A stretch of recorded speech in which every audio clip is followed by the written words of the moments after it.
Story is just crazy. An illegal immigrant convicted of sexually assaulting a child in Brazil was just arrested by ICE in Martha's Vineyard. The Brazilian sex offender fled his home country after being sentenced to 14 years in prison. He then evaded Border Patrol as he crossed into the U.S. He was a getaway. Joining us now is former director of New York ICE removal, Tom Feely. So, Tom, I mean, this guy is able to cross the border. He's a getaway. And then we picked him up in Martha's Vineyard. Yeah, I mean, nobody's really shocked by this anymore, right? I mean, the border is wide open. People can come and go as they please.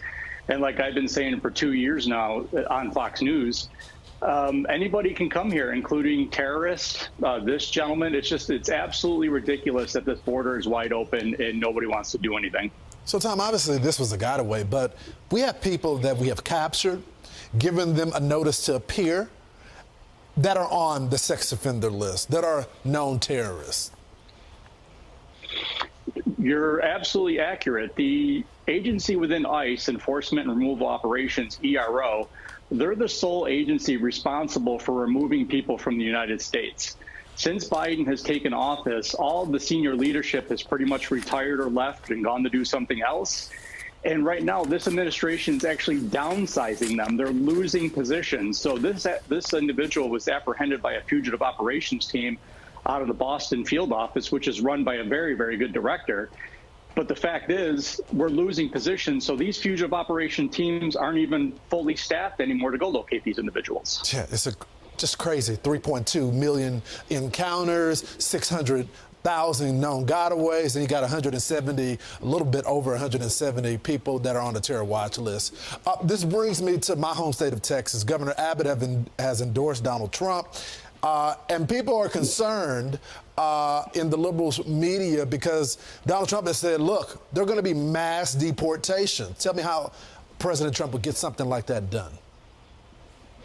So when I worked for President Trump, we were called Nazis. We were accused of separating families. And everybody knows if you're arrested from a crime and you get sentenced to prison, you're separated from your family.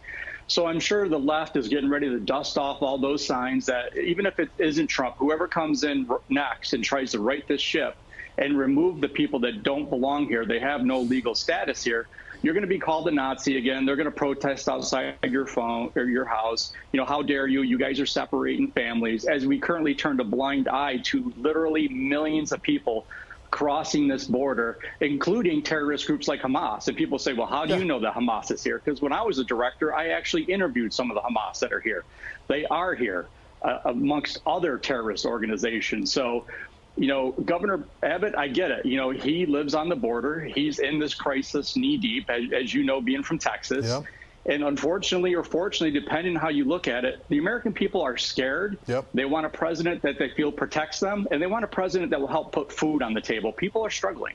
Yeah, that's why the name calling just isn't going to work this time. The American people are afraid for their safety. They tried to give Joe Biden a shot to get something done. They say they wanted comprehensive immigration reform done, and he said that he was going to give us some sort of security.